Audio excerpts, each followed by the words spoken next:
করলাম সেটা screen continue দেখতে থাকো আর আমার কথাগুলো শুনতে থাকো। সো পুজো কিন্তু শুরু হয়ে গেছে, আজ কিন্তু তৃতীয়া, মনে আছে তো? আর দুদিন পর পঞ্চমী। সবাই এক্সাইটেড তো পুজোর জন্য?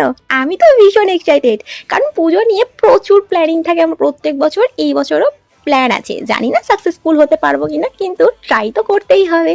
আলাদা করে আমি ব্লগ বানাতে পারলাম না। কি কি পুজোর জন্য ড্রেস হয়েছে সেটা আমি ডে বাই ডে পুজোতে কি কি পরবো সেটা সেই দিনই শেয়ার করে দেবো, প্লিজ একটু দেখে নিও। আর এই লোকটা কিন্তু আমি অষ্টমীর জন্য ক্রিয়েট করেছি, আর অষ্টমী বলে কথা, অষ্টমীর নাইটে তো একটু ব্রাইট ভাবে সাজতেই হবে। আর সমস্ত প্রোডাক্টের মধ্যে হাইলাইটার আর ব্লাশ এই দুটো ইউজ করতে আমি ভীষণ পছন্দ করি। আর অষ্টমীর নাইট বলে কথা, হাইলাইট তো একটু নিজেকে করতেই হবে। দেখো, আমি প্রফেশনালি ভাবে কোনো কিছু সাজগোজ করি না বা মেকআপ ইউজ করি না, নিজে যেটা সাজি সেটাই কিন্তু তোমাদের সাথে শেয়ার করি।